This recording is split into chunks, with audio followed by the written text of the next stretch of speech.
Hello, hello. Welcome to the Shrewdness. I'm Prue, joined by Dex. Chiz is out this week, but we have a guest with us. Reed's rejoining us. He's been on the show before. He's back to offer some insights on tonight's show, which is booms and busts. Basically, we're going to talk about sleepers for your upcoming Guillotine fantasy football draft. We'll each kind of go into some picks we think could provide a lot more value than their current rankings. And then the opposite too, some guys that are going early that we think may be dangerous picks this year. So, Dex, why don't you introduce Reed real quick, a little more formally than I just did, and then we'll get into our stuff. Sounds good. So we have Reed joining us. So if you recall our Minnesota Twins episode from last spring, Reed went through and hooked us up with a lot of insider info. It was one of our more well-viewed episodes we've had, so it was fantastic. So we're really pleased to have him back, this time in a football mindset. And if we talk about just fanatics for fantasy football, Reed checks those blocks. Now, he's always in a lot of leagues. I'll let Reed say exactly how many. So at this time you're hearing this episode, I'm imagining most of our audience out there has not drafted yet. And you are in the majority. Reed, on the other hand, has already got data points. Like, he's been in multiple drafts and has like 24 left. It's kind of crazy. Experience. Exactly. So, Rito, how many drafts are you in this year? Well, I've already done, I think, 7 or 8, and I think I'll be at 25 or so by the end of the year. Last year I had 15. Last year was my most successful year. I had 15 leagues and I won 7 of them. Dang. So, like, that was my most successful year. And now he's so like, I figured I'm just going to multiply that, right? There it is. Like, says every fantasy football player. Right. I tried to convince my wife, like, I showed her the return on investment last year. Yeah. So I asked, like, if I could just take $100K and just put that into fantasy football. And now she no longer lives with you. Like, it's cool. Yeah, right. Yeah, speaking of, she's not here right now. So. Well, it all works out. You know, that's cool. So Rito brings a ton of fantasy football knowledge and clearly knows how to bring home some trophies for us. So we're going to get some of his insights. But today we're going to go through some quarterbacks we like, some running backs, wideouts, some deep sleepers, a couple tight ends. It's going to be a fun show. So, Prue, back to you. Where do you want to start us off today? Yeah, let's start on the quarterback room. I mean, quarterback's obviously a key position on any fantasy team. There's maybe other more valuable positions, but with only one quarterback, that can be a key pick for you. And depending on your draft strategy, some guys like to take an elite quarterback early. Others like to, wait till the later rounds and see how things play out and go after the harder to get, mid-tier running backs and so forth. So, yeah, it's a short list of the early quarterbacks. And so, yes. Frankly, everyone else, if you don't have Josh Allen or Lamar Jackson, you're kind of in the other group where you're waiting on quarterbacks. I mean, there's a couple that'll come up, obviously, but those are the top 2 that really, for being honest, probably the only 2 that'll be taken in the first 2 rounds. So that's kind of where we're going to start. But Prue, start us off with the kind of quarterback you're looking at this year. One way or the other, who do you like and why? All right. So, yeah, if you're in the category like I was last year, it just kind of worked out that way, where every time it came to my pick, I was like, I just don't like the quarterback options. There's some that are, kind of waiting. And so I ended up taking a quarterback super late. I'll keep my pick in the dark because it didn't work out very well for me. But anyway, this year for a late quarterback pick, I really like Tyler Shuck for New Orleans. He played a really good second half last year. He's got some good weapons. ETN has come over to New Orleans. He's still got Olave. Tyson, the new rookie, is stepping in there. So he's got a few weapons. New Orleans probably going to be playing from behind a lot, so they should throw the ball a lot. So anyway, I was impressed with him the second half of last year. I think he could be an adequate quarterback if you're looking for a late round guy that can fill out your team. I like New Orleans as even a sleeper team. Yep. I'm kind of on that boat too. Yeah. I think they show a lot more. I like that call. And I think for one, with Tyler Shuck, having Kamara and now Travis Etienne come over from Jacksonville, those are really nice to have. Is the little flat passes that open up. And obviously, he's going to have Juwan Johnson. We'll talk about him later. But they drafted Jordan Tyson. How quick he makes an impact, who knows? Chris Olave's nice. And their line got better, too. So there's a lot of good things. Are they going to allow Kamara to bring his walker out on the field, or does he have to keep that on the sideline? Well, I think He his just has dreads to- are his he has to third tape leg. it up. So, yeah. Okay, got He you. has to tape it up so it's not a weapon, but Got you. Okay. bubble wrap it. All right. I can't believe I was actually surprised that Alvin Kamara re-signed, or they re-signed him. I guess maybe that's the more surprising part. Is he bringing Yeah. Etienne? Like, I mean, he's got to be like, you're bringing him back. Why? Just in case. Okay, insurance policy. Oh, hey, if you want like 2.5 yards, he's your guy. He's got That's it right. all day in spades. Yeah. That's All good. right, so all right, Rito. Tyler who do you Shuck's like? the first one. Yeah, Rito, go into your quarterback pick. Who do you think provides some Yeah. value? So I think, when you're talking Guillotine, I wouldn't necessarily say this is going to be your number one guy, but if you have a guy that is solid, not great, I think Cam Ward would be a great pick to, as far as give you some upside and a high ceiling. Mm-hmm. He's got a lot of weapons now. You've got Wandale Robinson if you want a couple of short passes. You got Carnell Tate. You've got Eric Iomanner, Ridley, Gunnar Helm. I think he's got a lot more weapons than he had last year. And all you hear about is his work ethic and what a dog he is as far as like just studying and working with his team. So I think that kind of guy is what makes a great quarterback. If you have enough skill and you have that mentality, I think your ceiling is really, really high. So he's his ADP right now is QB 25. I think he can way outperform that. I wouldn't be shocked if he's a top 12. But he can for sure be one of your top 18 Guillotine starters. That's kind of where you're at. Yep. And the kind of add on to that for Reed, Brian Dable is the new offensive coordinator, fired coach from the Giants, who was coach of the year, I think, 3 years ago. So it's kind of funny how things go quickly in the NFL. You were on top of the world. Now you're so terrible because your entire team got injured, to include Malik Neighbors, Cam Scatterbo, Jackson Dart. He had nobody. And so then weird, the Giants weren't doing well and he got fired. But regardless, Crazy. I think he's an excellent offensive coordinator, and that's always been his calling card. I think Tennessee, with the addition of new head coach Robert Salah, I think his initial stint at the Jets didn't go well, but round two coaches tend to do way better, especially when he just got to go sit with Kyle Shanahan for a year, watch it all again, reset. Now he has another opportunity to go to, I think, a very talented group of players at Tennessee. And they've got, like you were mentioning, he's got some talent all around him. He's got a deep wideout room, one of the deepest, honestly, in the NFL. And in my opinion, I think you guys agree with that. There's a lot of talent there, even if it's unproven. So And I like think you that's said, pretty good. head coach with a defensive mindset, and then Brian Dable as a offensive mindset OC coming in. So they've got talented coaches and a lot of young talent they can shape and mold and compete this year. For sure. All right, so I'll go to my quarterback. So depending on the list you go, I mean, he's not even in the top 20 on this list, and he's 18 on this one. That's the highest I've seen. But Minnesota quarterback Kyler Murray. And I know he's getting some talk both ways, like, we might not even get the job. I don't know if that's even in doubt. I mean, he is thoroughly outcompeting J.J. McCarthy through camp so far. And then, again, you look at the talent situation again. KOC gets the most out of his quarterbacks every single time. He has a good backfield. He has a good line. And honestly, I think he has the best starting three wideouts in the NFL with Justin Jefferson, Jordan Addison, Juwan Jennings. Then TJ Hawkinson's a good pass-catching tight end. So he has a ton of weapons around him. It's honestly the best situation Kyler Murray's ever been in. And then you have that additional ability where he can break a game open with his legs. I think he's going to run a lot. Rolling outside the pocket and scrambling is one of Kyler Murray's real good strengths. I think you're going to see a lot of it this year. So high rushing yards plus high upside with that talented group around him of pass catchers. I mean, geez, if he's 18th and you get him as the 18th quarterback off the board, I think you're going to way outperform that. I think he'd be top 10 easy this year. So that's where I'm at with Kyler Murray. What do you guys think about him? Unrelated take. Well, kind of related. I think whoever loses that QB competition, which is likely JJ, won't spend the year with the Vikings.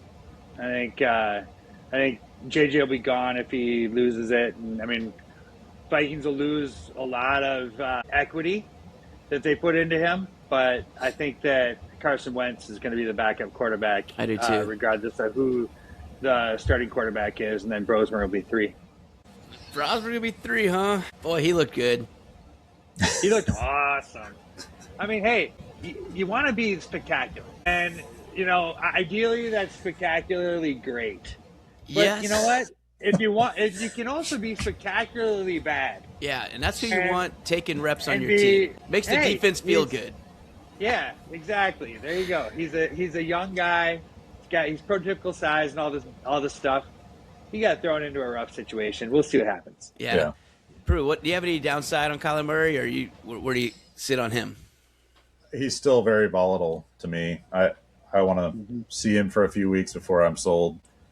We talked, I think, three or 4 weeks ago about just his motivation and what he's got left as far as needing to prove anything to anybody. I'm hopeful that he can take the supporting cast that he's got and turn it around and do something with it. I just got to believe he's excited to play with this team and this offense with this caliber of talent around him. He just never had it. The opportunity that he's never had before. So, yeah. One thing to be aware of, I think it's about November 19th or so, Grand Theft Auto comes out. And you might want to be careful with Kyler when that game comes out. You don't know. He might have an injury or something. Yeah. May be up all night. Who knows? But just be aware that at the end of November, you might have to look at a backup for a couple weeks. Yeah, for sure, at least that week. I mean, I think that is – it's funny, but it's true. I'm checking the bye week right now. No buys that week, so shoot. He's playing for sure. Oh, yeah. Yeah. Bust for QB. So I don't know if we're doing bust for every. No, we're doing it. You're going to be our negative Nancy, Rito. I'm going to be the negative one. Yeah. Yeah. So Jackson Dart, particularly Guillotine, because he's so volatile. I think that he is likely in top 10 in most rankings. He's got the same problem as Scatabo. He's got the ID 10T problem. ID 10T, idiot. Both of them are young and dumb. Scatabo tries to do a backflip or whatever when he's coming off of surgery. Jackson Dart thinks he's the man by taking on defenders with his head. Those two guys, regardless of their talent, aren't going to last. They're not going to last a year. Their career is going to be shortened if they don't change their mindset. And Jackson Dart has neighbors. Probably. Since he's coming off of a big injury. Right. And then Isaiah Likely, but doesn't have a wide receiver 2 to speak of. And he's reliant on running, which just puts him in a position to get hurt. And so when you're talking about Guillotine, an injury to your quarterback and you're done. What's funny is that the running is what we like about it, but you're talking about the style of running particularly for him. He's not Josh Allen. He's not 6'5", he's 6'2". He's not 250, he's 220. It's a little bit different. Yeah, Lamar and Josh are different guys than Jackson Dart. Yeah. And they can take some punishment, and they're more mature. They don't take the huge hits. Even though they're giant and they they don't take the huge hits. He's just an immature kid. And Cam just bring those two together are just they feed off of each other, and it's just not a good situation. Yeah, they need to be on different teams, but so we'll see. But I think that he's very volatile. I don't think he'll make it through the season. Yeah, but when he plays though, just on the other side, I think there's only one game and he got 14 points. Every other game was 20 plus points out of your quarterback. So Jackson Dart has it's a high floor when he's actually playing, but like you said, if he runs himself into a concussion again, now he's out for a few weeks, and there goes your guillotine day if it's a quarter one concussion. And he just got to get a little smart about getting down. But I'm with you. But I like his upside, though, on the flip, but he is more volatile for guillotine. I will absolutely grant you that. So he's a quarterback, right? Yep. And so quarterbacks make their money with their arm? Indeed, but some Most run. do. That's why we like Allen and Jackson. How many games did he throw for over 250 yards? Well, probably not too many. I think he averaged 215 a game. One game he threw for over 250 yards. He's like Jalen Hurts, then, is what you say.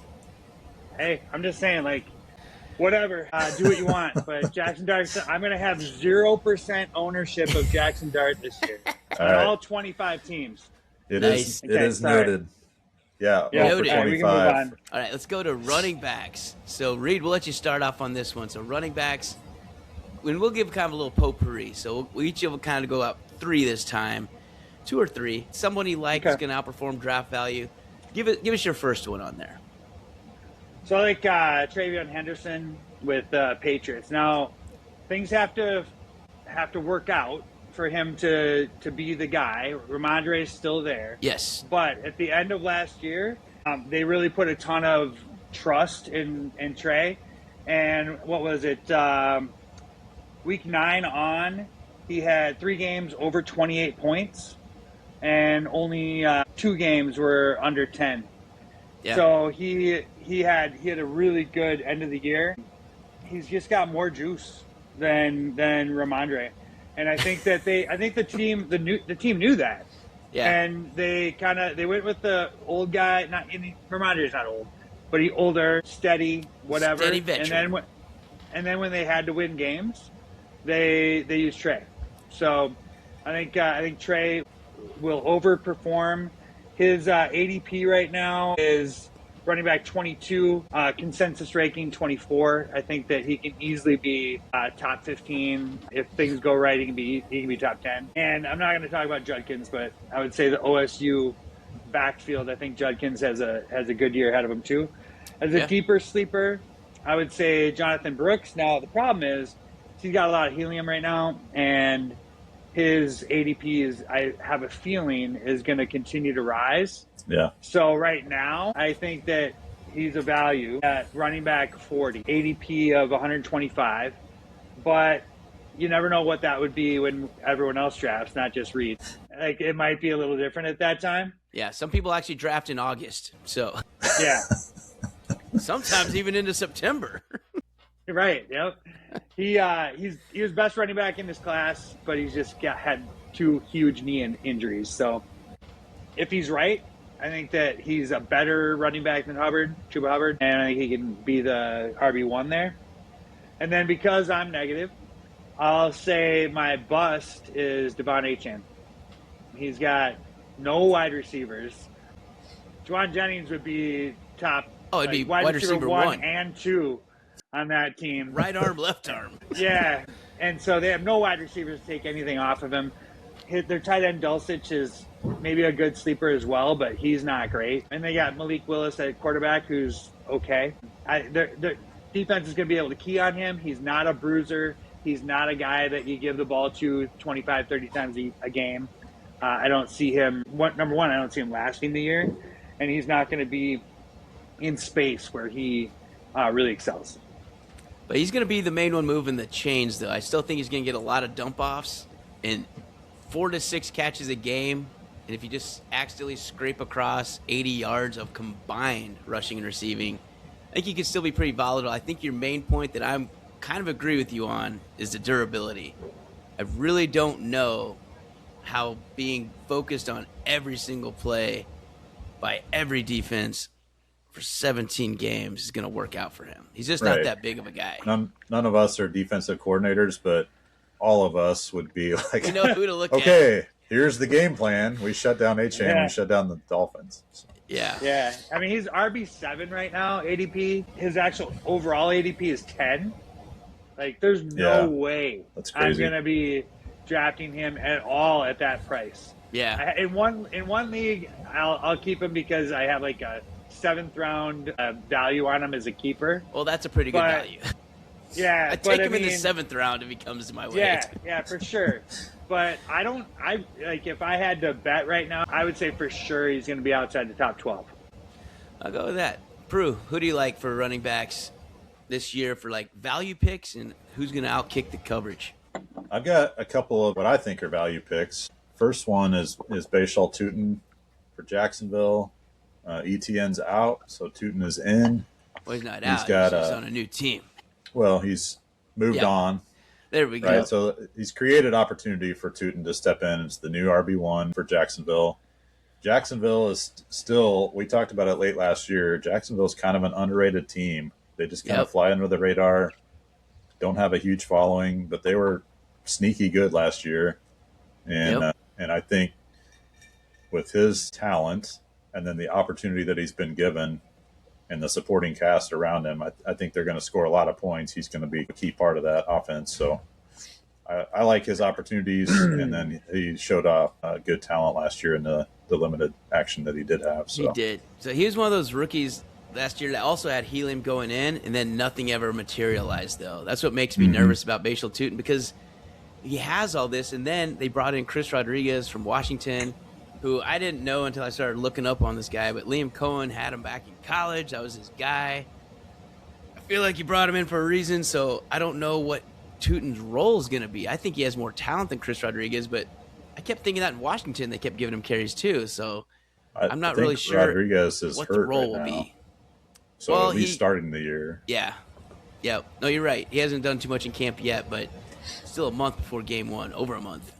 Yeah. Yeah, that'd be my worry about. I like Tutin too, but Rodriguez would be my concern there, and the Quentin Allen is there too. Yep. And he's not a bad running back. So just a busy room. If one of them takes charge, if it's Tutin, then he'll have an awesome year.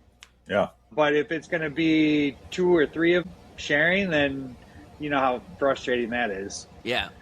The Hydra running back rooms are the worst. Just the worst. Yeah, Jacksonville made ETN their RB1 last year, and he had a phenomenal year. So I feel like they're okay with having a single guy that carries the majority of the load. They might mix it up a little bit, but yep, that's true. Anyway, all right, who else do you like, Drew? He's RB25 right now. I think he could easily be, 17, 18, maybe even a little bit above that. So I like him. And then Jalen Warren in Pittsburgh last year kind of flew under the radar. I had him on my team, and he was pretty steady most of the year. He had a couple weeks where he was out or kind of banged up, and I sat him for those games, thankfully. But when I used him last year, I thought he performed well. I looked up a statistic from last year, and you could probably guess which team threw to their running backs the most. It was San Francisco. But second place. You have over 100 with CMC. Right. Yeah. But second place in the league with the most running back receptions was Pittsburgh. And I think that speaks to both Warren and last year they had Gainwell. But between those two guys, they had a ton of receptions. I think that'll continue now that Gainwell's moved on. Jalen Warren and Rico Dowdle are there. And Dowdle kind of lost his starting position last year. He kind of stepped in, looked great for a while, and then eventually kind of fell back to Chuba Hubbard. I think there's opportunity anyway for Warren to kind of step forward and claim a lot of receptions and carries. Yeah. On that what do you got, Reed? 100% agree with that. That there's a void that Gainwell left for Warren to pick up target share. Dowdle is like you get 200 yards or you get like 32. Yeah. And so like Dowdle, there'll be a stretch probably for like 3, maybe 4 games where you're gonna need to probably bench Warren, but that's what Dowdle does. He did it with Dallas. He did it with like the Panthers. I mean, he's just amazing. Like top 5 running back for like 3 or 4 for like a month. Yep. If you pick the right games. That's it. And then he doesn't. Yeah, and you'll probably get like the last game and the first bad one. Like you'll need a couple to convince you that like it's real. Then you'll get maybe 3 and 4 which are good, and then you'll get the first bad one, and you'll probably be like, "Oh, that's just a aberration."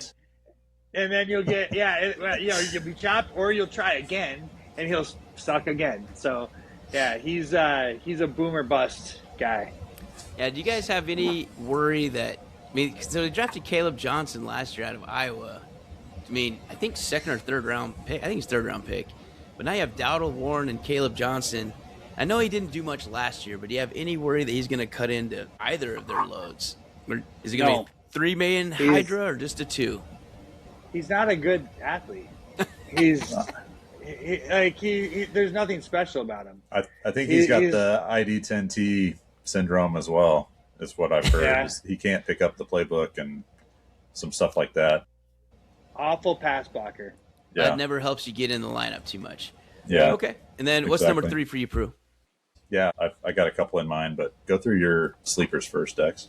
Perfect. All right. So the value pick, the number one value pick I have, and I had to go dig to find him on the list, which is kind of weird, but he's listed at number 40 overall. So Rachaad White for the Washington Commanders, I believe is going to be the starting running back. I know there's a competition, and Ja'Cory Krosky-Merritt was okay last year. I mean, he wasn't fantastic. He wasn't the bee's knees or anything.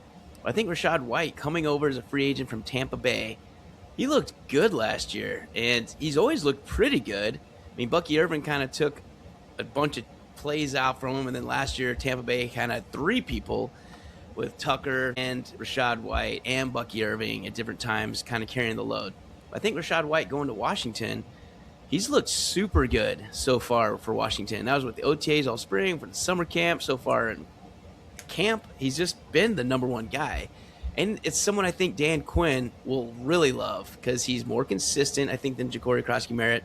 And they have Katron Allen, I know, is listed as their third. He does have he's got some pep in his step. He's talented, but I think Rachaad White's going to get those goal line carries. I think he's going to get the short yardage.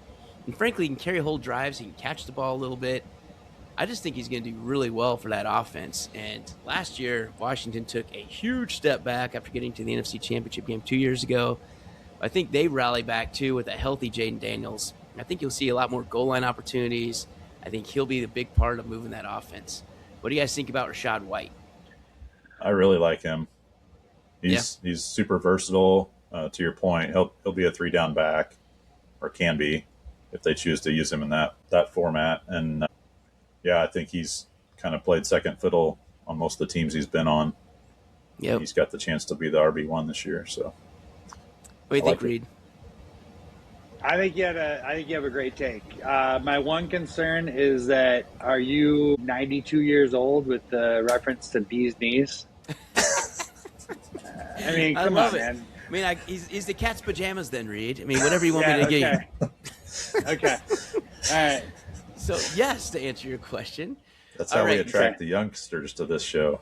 That's right. Yeah, you're seen the really demographics, hip, buddy. We've seen the demographics. All right, so it's number 2. So speaking with the old theme, I'm going to stick with that, and maybe a little Ohio State theme. J.K. Dobbins, Denver.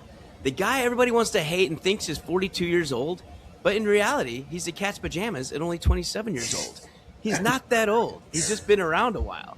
And the thing is, he just keeps getting hurt. And you're like, well, that's a weird one to pick.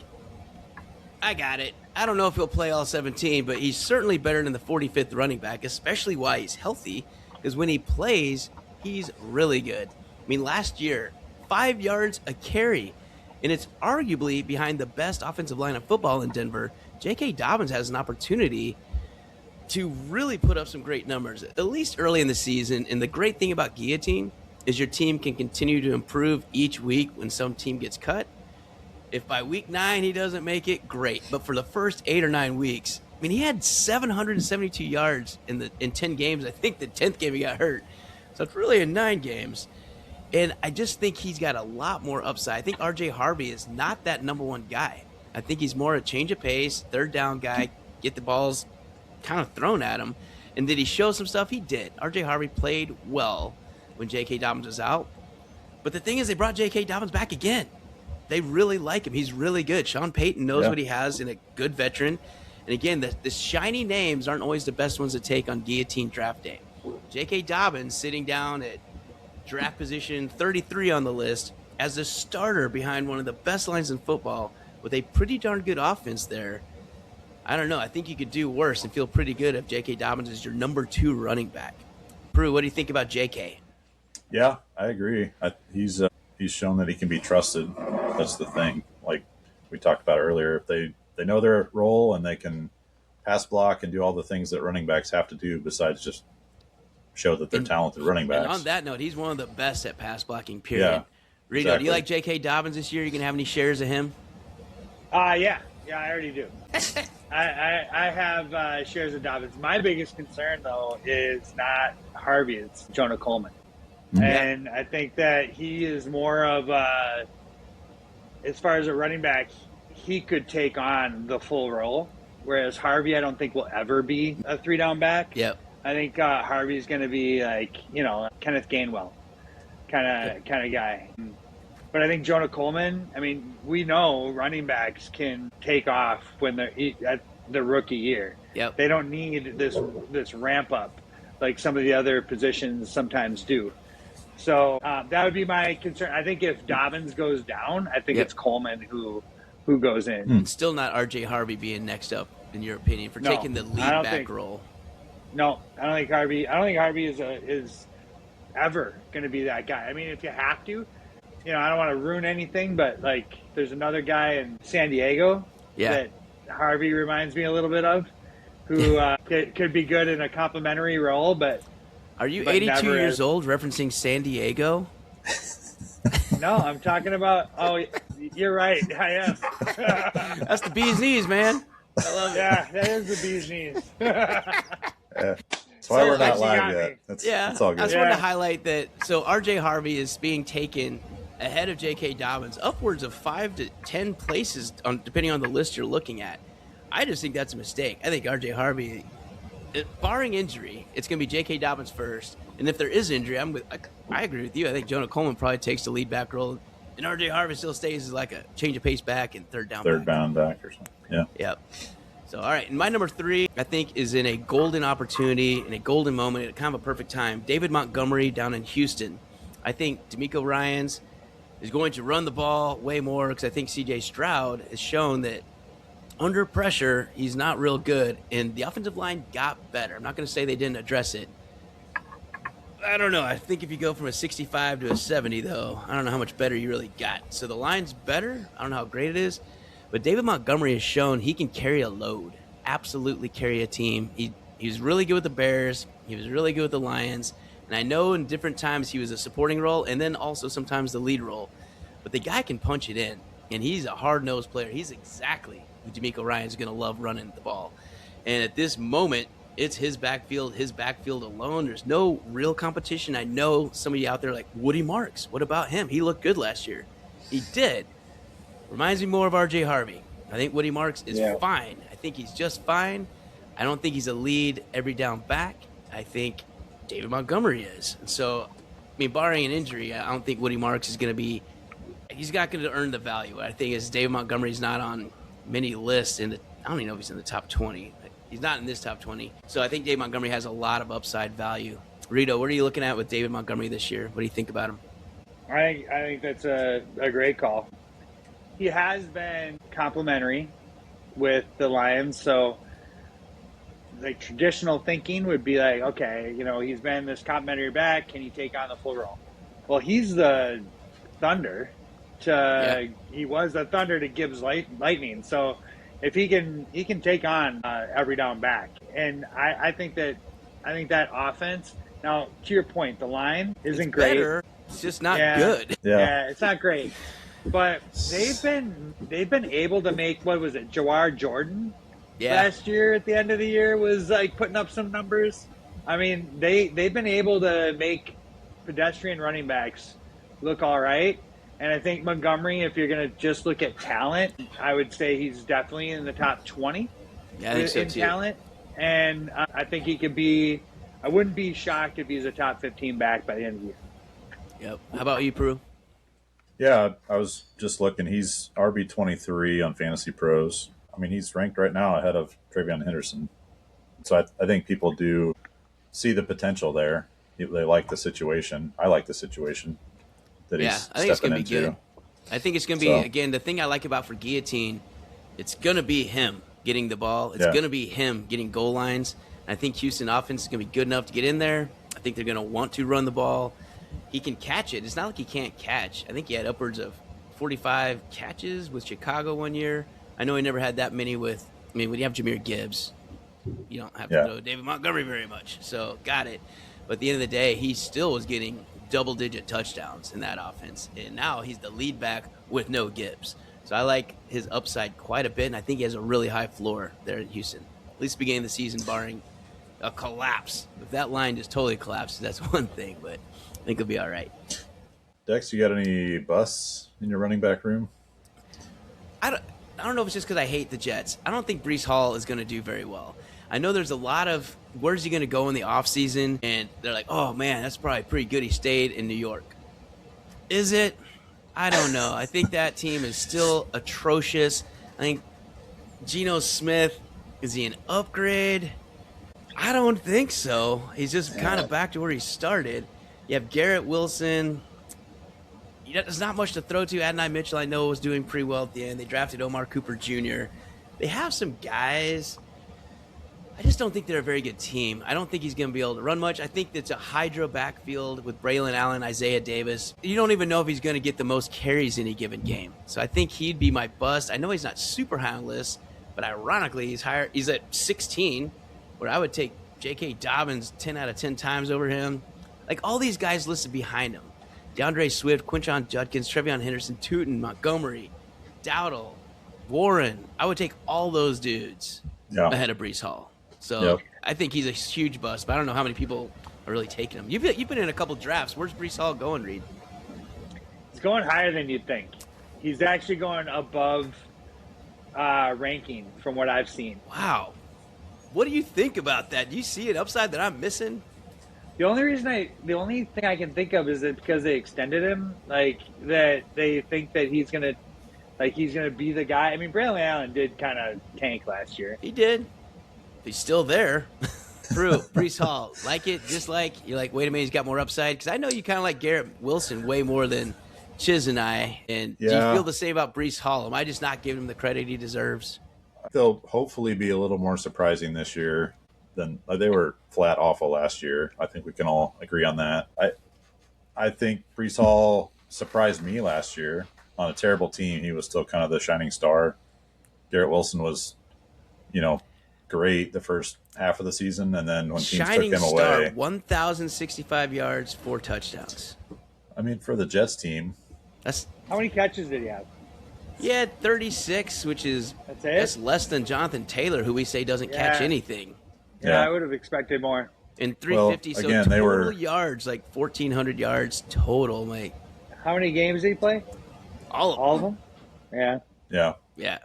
So that's not special. I mean, the Jets are not going to score many points, so you can't draft him thinking you're going to get a bunch of touchdowns. Yeah, I just don't see a lot of red zone opportunities coming out of the Jets. And even though we've commented, they are supposedly have a easy strength of schedule. I mean, they're in, depending where you look, top 10, easiest schedule by both Vegas and kind of everybody. But at the same time, they just suck, man. There's not a lot of talent there.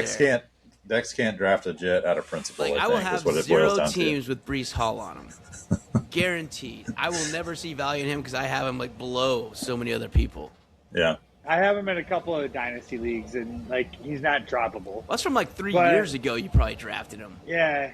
I was just looking at where he ranks in ADP. Yeah. And if you look at the running back ranks 14 through 20, it's kind of like a purgatory. So you go from Kenneth Walker at 13. I like that. Yep. Then you go to Jeremiah Love, ? Josh Jacobs, ? Javonte Williams, he had 1 year. Yeah. Breece Hall, Cam Scatteraboo, Travis Etienne, and then Bucky Irving. Yeah. Like those are... They all and then show you get upside, but that's about it. Do they? Bucky Irving was like running back 5 at the end of 2 years ago and running back 5 for the first 6 weeks last year. Then he got hurt. If they believed in him, they wouldn't have brought in Gainwell. and then you get into Judkins, Trevion Henderson, DeAndre Swift, Tootin. I like those guys more than the guys I said between 14 and 20. Especially for Guillotine, because the guys you mentioned first were like the upside plays, if you will. The other guys are like not the sexy names, but we think have a higher floor, which is kind of what you want in Guillotine. So that's why when we're talking about our rankings, you will see a flip. You will not see those dudes ahead of these dudes. We'll have high floors ahead of potential high ceilings that are also a lot of these guys come back from injury, new teams, new situations, shown it once. Like those won't be the guys that are high up on our list for Do you happen to have Breece Hall's totals from last year's games? How many times was he below 10 points? Oh, yeah, I mean, I do have that. So let's just go week 2, week 3, week 6, week 7, week 11, week 14, 15, 16 are all under 10. Yeah. Well, 14, 15, and 16, those aren't important weeks. Not Not in at fantasy all. football. Yeah, why would you I need mean, those? And that was against the vaunted defenses of Miami, Jacksonville, and New Orleans. All Oof. 4.3, 5.7, 8.3. He didn't get to 20 points total out of 3 weeks. I mean, well, if you made it to the championship and you still, for whatever reason, yeah, against New believed in England. him, Yeah. he got 20 points there. But there's no way you're starting him after 3 duds. Yeah, you're already Yeah. out. You're not Right. playing Yeah. anymore. By the time he Right. did that game, he wasn't on anybody's roster. He had one spectacular game. That's just not And what it I'm was basing the against- season on. And it was against an incredible defense in the Cincinnati Bengals. Known for their run stopping All-time abilities. worst defense. Yeah. Just about. Yeah. All right. right. Have we exhausted our running back room? I think we've I talked think about so. quite a few of those guys. Yeah. Let's keep moving. Wide receivers. Dex, you want to go through a few wide receivers that are on your list? I'll go through these. So I think the guy who always has some helium but never quite gets there, he's like on everybody's sleeper list every year, is Josh Downs. For the Colts this year, however, he actually has the opportunity. So Michael Pittman Jr. is gone to Pittsburgh. He is now opposite Alec Pierce. And frankly, if I'm going to talk another bus, probably Alec Pierce. But I think Josh Downs has an upside to probably be the guy that's the main focus of moving the chains, probably be the possession receiver. Because Alec Pierce, what he does is stretch the defense. He's the one that takes the deep balls. He has the high average. He runs it down the line and gets those big plays. So he's the 4 catches for like 70-plus yards. Whereas I think Josh Downs will be the guy 7 to 9 targets per game, at least, at minimum. I think he's going to have more yardage. I think he'll be seen in the red zone. And when he's played, he's looked really, really good. So I like Josh Downs' opportunity this year. They did bring in Westbrook Ikine out of Tennessee. I think he'll be a nice 3, but I think he's not going to push Josh Downs out of that role. And Alec Pierce just got paid $1 zillion. Why? I'm not sure. I don't know if he's that good for that type of paycheck that he got. But hey, I'm not the Colts. They see something I don't see, but I think Josh Downs would be a nice piece for them. Another one I like is I've got a theme of like some other dudes that have shown some upsides. Juwan Jennings for the Vikings. He may well be the best number 3 in the NFL this year, behind Justin Jefferson, arguably one of the best. Jordan Addison, who doesn't get a lot of love, but the people who had him on their team and seen him play know what he's capable of. He's really good. Now you got Juwan Jennings, so he's going to be. I mean, he may play 2 or 3. It depends on where he plays. But Juwan Jennings has a lot of upside. He's going to be on the field a lot. The Vikings do a lot of 3 wideout sets, so he could be a good one. Then my third wideout I like is Ryan Flournoy for Dallas. Again, that's going to be an explosive offense behind Dak Prescott, and they bring in everybody back. Everybody's coming back. So they got Pickens and CeeDee Lamb, who will get the lion's share of the targets. Absolutely. But wow, when Flournoy was given the opportunity, he had some good games last year. So he's just kind of one to look at. These are dudes, again, when you're drafting deep and you're like 9th, 10th, 11th rounds, these are guys I think have some upside that could pan out, especially if they get given an opportunity. So what do you guys like about Downs or dislike about his situation? I know he's never really been a top 2 wideout on his team, but now he will be. Do you like it, Reed, or dislike it? No, I like it a lot. I mean, Alec Pierce last year was actually a target for the Vikings. They were talking about trading for him. I remember because hearing he was that. going to be a free agent, and he hadn't really done anything and whatever. I think he's a prime bust candidate. Yeah. I think Josh Downs is a better Wan'Dale Robinson. He's stockier. He can hold up. Yeah. And I think that he's just a better player than Robinson. And I think I talked about a little bit about Robinson, how he can just move the chains with his 6 to 8 yard routes, maybe Downs is 7 to 9. But I think that he can do some good things. I love it. And I like Flournoy if he gets, I mean, he's got 2 top 10 wide receivers with him. But we've seen CeeDee Lamb go down more than once, and you've got, like, if one of them go down, I think he can get 100 yards a game. And he showed that he could. For sure. So, yeah. And then what about Juwan Jennings? You're sitting in Minnesota. Do you like Juwan Jennings in that spot where he's going to be in this offense? Does he have a role in this offense? Let's put it that way. He does have a role. I think that if one of them were to go down, God forbid, Yep. I mean, that would suck. especially if it was JJ. But even if they don't go down, I think even if they're both on the field, he's going to be good this year. I think he's worth a potential flex spot, depending on the matchups. But I think that's where I'm at with him. If I were to call it, I would say 750 to 850 as far as yards. For a flex wideout, Juwan Jennings could do that for sure.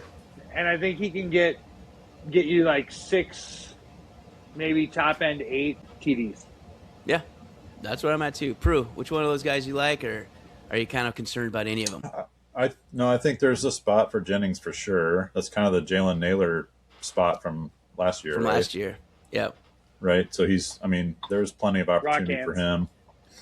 Yeah, we don't have to talk about him, but so there's some opportunity there. I worry a little bit about Downs because of Tyler Warren. I think he's going to get a lot of targets this year, along with Pierce. So, and then Jonathan Taylor is obviously going to get his share of carries and all that. So Downs could get a few targets kind of stolen away from the tight end spot on that team. But Michael Pittman's targets have to go somewhere, and yes, Alec Pierce will probably have the same kind of as he always has. I think he's going to do the same role, honestly. So I think what I see Josh Downs is taking that Michael Pittman Jr. role and getting 115 to 20 targets. Without him being there, there's more opportunity, but hopefully they get equally distributed and not more of them going to Tyler Warren. That's my only concern. I got that. And then Ryan Flournoy, you got an opinion on him any direction? No, I think your take's pretty good there. He's going to have that. Dallas's super high-powered offense, and Pickens and Lamb can't play every down. Yeah. So all right, Rito, let's hear your 3. Who do we got for wideouts that are not being drafted high enough? As far as wide receivers, I like Parker Washington from the Jags. He's a good player, but he's also in a great system. Liam Cohen works through the slot. Yep. That's how his offenses work. They work through the slot. After he showed out in week 9, after that it was 6 games over 17 points. He did have 3 games under 10, but a couple of those he was nicked up in. I think that when you're looking at Guillotine, slot receivers are great because they have a high floor. Yep. They're going to get their targets. They may not get your 40, 50-yard TDs. They can, but it's less likely. But their floor is going to be better. And I think Washington, his ADP right now is wide receiver 37. I think that he can easily be a top 25 wide receiver. So I think that that's a great value there. On that one, let's just stay on him real quick. So are you concerned at all that Jacoby Myers might also be the guy they want to throw in the slot who they just brought in from Vegas? Because I think Jacoby Myers is someone, with him and Brian Thomas Jr., who had a down year last year, got it, but was really good first year. Do you see Parker Washington potentially taking a step back? Is there any way you see that happening? Yeah, I do. I see that as a possibility. We're not talking about a guy that you're going to be counting on as a starter. Yeah. You're gonna draft this guy in a spot where he's not going to be your starter. Yep. Okay. Perfect. Brian Thomas, I've heard, has looked really good in camp. I think he's a head case. I always cheer for the player. I don't want players to suck. I don't want them to struggle with whatever they got going on. Yep. But I think he's a head case, and he has some things going on. And hopefully learn from last year, and this year he's gonna be great. I like Jacoby Myers too. They have 3 really good wide receivers. I think if I were to challenge who has the best number 3 in the league, I might say Jacksonville.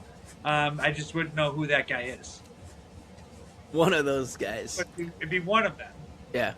But I think Parker Washington's going to lead the group. Okay. I think he's going to be the one, maybe at the end, doesn't have the most yards. But I think that if you look at every week, most consistent. Somebody you can know that you're going to get 10 points from. Yeah. 10 points and up. I think that's the guy. Nice. Particularly in that offense. And with an ascending, let's be honest. I mean, Trevor is paid as a top 10 quarterback, but the first time he showed it was second half of last year. Yeah. You're right. And so if he can ride that into this year, there might be something going on there. A deeper value or sleeper, I would say, is Jalen McMillan. Love the guy that one. Yep. top recruit coming out of high school, big producer in college, and he got hurt. And then you got hurt. And, That's it. and he would have been likely a first-round pick. Ended up slipping. When he's played, he's been good. Last year, obviously, he didn't play hardly at all. Well, he got hurt again. I think he had a concussion, right? Nah, I thought it was his neck. Oh, well, yeah. I think he got smushed in the head, concussion, neck stuff. Yeah, I think it was his neck, and it was actually like pretty scary. Yeah. But he came back. I mean, second to last game of the year, he had 18 points. Yep. You know, so he should be able to play. Yep. And a full normal offseason with no Mike Evans. Right. With Mbuka, who I think I like Mbuka, I do too. But I mean, he was a different guy second half of the year. Granted, He was hurt too, though. And things like that. Yep. And then you have Godwin, who you don't really know what you have with. I know I have an old broken guy is what You I know, have with him. you know he's old. Yeah, and he's had some injuries, and Some so terrible injuries. yeah, that ankle one Was oof. disgusting. But anyway, I think he's in a great situation. He could be. I mean, right now he's wide receiver 62 off the board in ADP. Crazy. You're not. There's no risk. No. You're taking. Yeah. You're taking end of the draft as a flyer who could end up. I think could be a league winner. Yeah. Yeah, if things go right, he could be a league winner. And then my bust would be JSN, Jackson Smith and Jigba. Woo! He was wide receiver 1, and he's ranked consensus number 3 this year. I like the player. I have him on a lot of teams. Yep. Part of the reason why I won some leagues was Yeah. because of him. Yeah. But he had all-time efficiency numbers last year, like all-time in the last like 30 years. So that's not sustainable. But in his first 10 weeks this year, Rito, he gets to play Arizona twice, Washington, and Vegas, who are projected to be bottom 3 secondaries and pass defenses. He only plays 2 of note at all, New England and Denver, for the first 2.5 months. What did we say about Devon Achane? Well, that team sucks, though. This is a Super Bowl defending champs, though, I'm talking Yeah, but about. Who they got? I mean, all right, they're a little limited this year. They have Sam Darnold. They got Jadarian Price, who they're hoping, Zach Charbonnet, who they hope comes back. Hoping. Yep. They got A.J. Barner. A.J. Barner. We love A.J. Barner. George Kalani is probably going to be the starting running back week 1. Yeah, if Charbonnet doesn't come back, absolutely. Or Emmanuel Wilson. Or Jadarian Price. I mean, if it's Halani or Price, they'll probably just start Price if he's doing well. We got, but I'm just saying, like, even if you're a really bad defense, I would hope that the defensive coordinator is being paid for his job, and can figure out that we might want to pay attention to that guy. Right. I say that about a lot of people, though, and they still seem to blow up every single week. Like Jamar Chase, they try and do it, and he had 23 targets and 19 catches. I'm like, wouldn't you think, though, the second week when he then again got 20 targets and 18 or whatever the heck he had? I'm not saying I don't like the player. I love the player. He's not going to be as efficient as he was last year, and I wouldn't be surprised if he is outside the top 10. He's being drafted as number 3. Yeah, he's way up there. What is he? Wide receiver 3 and ADP 8. 8 overall. Yeah. So I don't think he lives up to those numbers. I like it. It's All a right. good strong take. It's the best. That's what we like here. Get people commenting. He's read wrong. Like, throw some stuff in the comments down there, boys. All right, Peru, who you got? All right. Wide receivers that I like. Right now, wide receiver 22 is Jalen Waddle. Yep. Denver. He's come over from Miami, got a lot better situation. Denver throws the ball a surprising amount. Yeah. I started looking at that last year. For what used to be a running team, they are not that anymore. So I like Waddle, opposite of Cortland Sutton. I think both of those guys together, along with J.K. Dobbins and Ingram and a couple others in that offense. I think Waddle gets a lot of opportunities this year.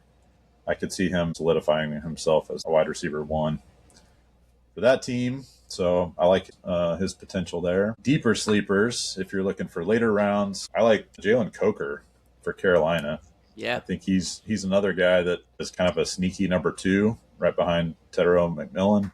I mean, he showed off in the playoff game Late year. last year, he really looked good. So I think he could surprise some folks. He's ranked as the wide receiver 51 right now in Fantasy Pros. I think Yeah, he he way could certainly outperforms outperform that. that. Yep. Yeah. And then my deepest of all deep sleepers for San Francisco, Christian Kirk is currently the wide receiver 93. And he's playing behind the all hospital team of Mike Evans, Deebo Samuel, George Kittle, CMC. Like, I just see somebody on that team going down and creating some opportunities for Christian Kirk. So, like Reed was saying, if you're in that, 12th round or something and you need a backup wide receiver, chances are you're not going to have to start him anytime soon, but it might be worth a flyer, stash him on your bench for a few weeks and see what happens in San Francisco. Yeah, he'd be a nice to have for sure. I think he's already going to be starting. I mean, they got Deshaun Stribling too, who I know they like. But Christian Kirk is, again, consistent, steady. Kyle Shanahan, Brock Purdy will probably like having him on the field. And especially if George Kittle is not back week 1, which that is not a guarantee for sure. Right. I mean, Jake Tongas is fine. Nothing wrong with him, but I think Christian Kirk, you just see way more 3 wide receiver sets for sure. So I like that. Rita, what do you think? It's an obvious take, but Stribling benefits so much from Pearsall's injury. Oh, absolutely. And I've not only just like logically, but I've heard really good things about him in camp and how he has been showing out better, like more than Pearsall ever did. Now, Pearsall has never been healthy. I mean, if you're getting shot and you're getting shot hurts your development, man. Shot in the chest gets in the way of some things. but I think Stribling is the guy that's gonna. And I don't want to go on a tangent like I've done like 7 times. That's all right. But I think Stribling is one that really benefits from Pearsall being out. I love it. All right. So we got Ritos left. I would tell you the obvious busts are Rashee Rice and Neighbors. Both of them, they're top 15 or anywhere from 10 to 17 wide receivers, and both of them have such a huge variance as far as what could happen. And those aren't guys that you want to draft high in Guillotine. Not in Guillotine, that's for sure. Yeah, those are guys that in maybe regular redraft, that's something that you might want to dip your toe into. But in Guillotine, don't mess with the guys that are going to be either wide receiver 1 or wide receiver 80. Yeah. That's from not, week to week. Yeah. I do like Pat McMillan as far as a middle top 15 guy. I think he can be top 10, and then I don't like Zay Flowers. We love Zay Flowers. I don't like Zay Flowers. He just got paid too. I think that offense is going to be way better in Baltimore's. So I'll just do one. So Keaton Mitchell for the Chargers. You're like, who the hell is Keaton Mitchell? Well, he was RB3 for Baltimore, and then he had this disgusting, horrific knee injury where his whole leg flopped, like he got snapped in half. We didn't think he was going to play again. But not only is he back, the marvels of current modern-day medicine, but he's back and fast as ever. And that was one of the things that his game was. He was unbelievably electrically fast. So when you had Justice Hill and Derrick Henry, you had this guy who was one that was capable of taking to the house. So Mike McDaniel for the Chargers apparently went to the GM and said, you've got to get me this guy. He's out there. Please go get me this. And you know how he likes using speed. Now, when you look at the backfield of Marion Hampton, Kamani Vidal, Keaton Mitchell's already the fastest dude on the field. I think there's going to be some plays from day one, game one, where he's going to have some opportunities. Well, Marion Hampton absolutely is going to carry the load. Don't get me wrong. But Keaton Mitchell could be one of those guys. Just keep an eye on him and see how he's used early in the season. It doesn't take much draft capital to get him on your bench and see how weeks 1 and 2 look, but he could be a sneaky good one for Keaton Mitchell. So I like him for the Chargers. So that's kind of my deepest one. Then the bust I have, so I already talked about Pearson Hall. For tight ends, I know he's getting drafted high, is Juwan Johnson for the Saints. He had his career year, wasn't even close to any other year he's ever had. He's not going to repeat it. I mean, New Orleans just drafted Jordan Tyson, who's clearly going to be number 2. Devon Vele gets enough looks in the 3. They also brought in another tight end, Noah Fant. I mean, Juwan Johnson's like, I get all the balls because I'm the only one out here to catch. Is no longer a thing. And those other guys are likely more talented and probably going to get more. And then you have 2 pass-catching running backs with Etienne and Kamara. I just think the targets are going to drop dramatically for Juwan Johnson. That was the whole reason he was good, is just target share. So Juwan Johnson, I think, is going to be a flop for his position that he's being taken. Will it be adequate? Sure. But I think there's going to be guys better than him that you could have gotten later than Juwan Johnson. So that's my tight end bust. One other deep sleeper, and you probably won't draft him, but look how things start, and look at the waiver wire, is Torrey Horton. Yeah. From Seattle. Seattle, he's like their number. Well, last year he was playing a lot in the 3 spot, so there's not a lot. I mean, in Seattle, you were saying who else do they have? Rashid Shaheed after JSN, Cooper Kupp, and man, he looks like he's had his best years behind him. And then there's Torrey Horton, who showed pretty good in a few games last year until he got hurt. Yeah. So I agree, Torrey Horton could be a pretty good one. And in Guillotine, you're in luck. You probably will draft him because you have to draft 252 players, I believe, is what if we did our math right. You get to very deep takes as opposed to traditional. There's a lot of fantasy leagues. Wide receivers on your bench that get 1 target the first week or something, and you're like, when will I ever use that guy? Exactly. Hopefully never. Exactly right. All right, Prue, anything else for us on this episode? Who are the other busts? Let's get them out there. All right, I'll give you a semi-controversial one. I think George Kittle is potentially a bust this year.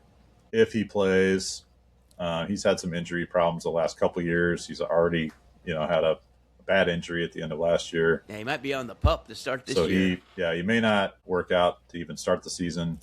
And then if he does come back, we've heard statistic after statistic the last few years about how much better San Francisco is when he's in there to run block. Yep. For CMC. With some more wide receiver firepower this year in San Francisco, he may be relied on less as a route runner and more as a run blocker to see if they can balance out their run game a little bit. Yeah. It was way overloaded last year, and CMC obviously had a ton of targets. I think they got to figure out how to run the ball better this year. That could be true. I like it. We didn't really get into tight end, so just real quick. Yeah. I would just say value, Isaiah Likely, John Harbaugh's guy, big contract. Deeper guy, Gunnar Helm. We already talked about the reasons with that whole offense. And then the bust, if you want to rip me in the comments, Colson Loveland. Woo! I love him. I own him in various dynasty leagues, which I'm very happy about. But I think that he's got a small sample size, and all of a sudden he's tight end 3.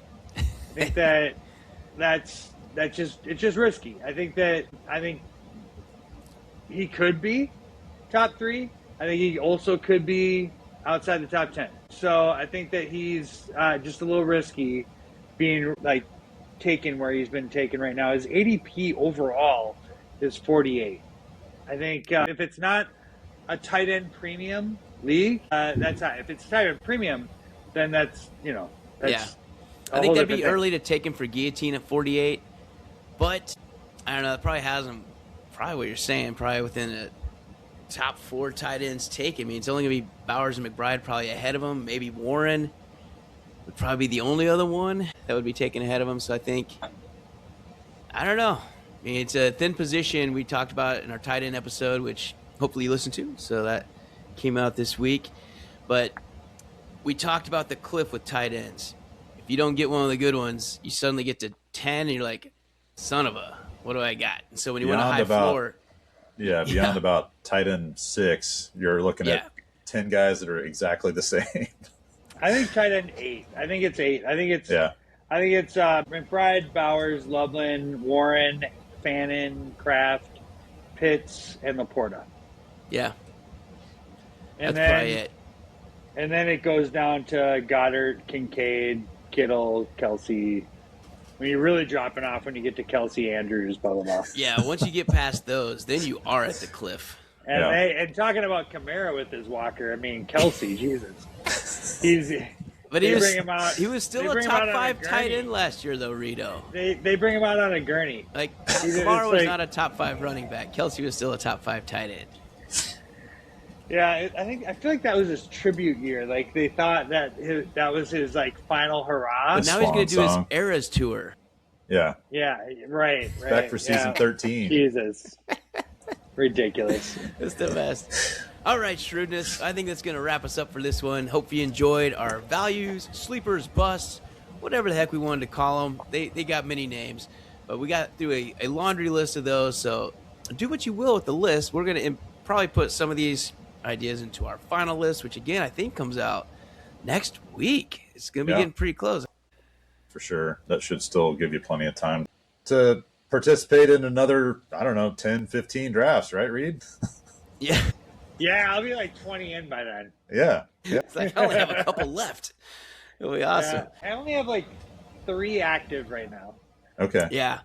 And we got the Shrewdness draft date we still got to put in. I think we have 2 spots left. I think they're pending, though, so there may not be any left. But if you still want to be on the list, please drop something in the comments or shoot a message to us. We'll get you on the list. But I believe our league is full. It's going to be awesome. I think that's going to knock it out. The Hall of Fame game, by the time this releases, will have happened. So hopefully you enjoyed that and got your first taste of football for this season. We're excited about it. I know we're going to talk about it just because it'll be the first game to talk about next week. So we'll be talking about that one. If you missed any of the previous episodes, we went through every position, quarterback, running back, wideouts, and tight ends. So feel free to check those out as you're putting your final list together, specifically if you're doing Guillotine, which is why you're here, because the lists are different. They are totally different than the ones you see.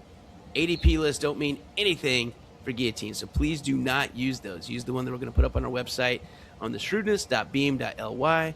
Check that out. I also want to thank everyone that's new to the Shrewdness. So we have gained a tremendous amount of subscribers in the last month. Yeah.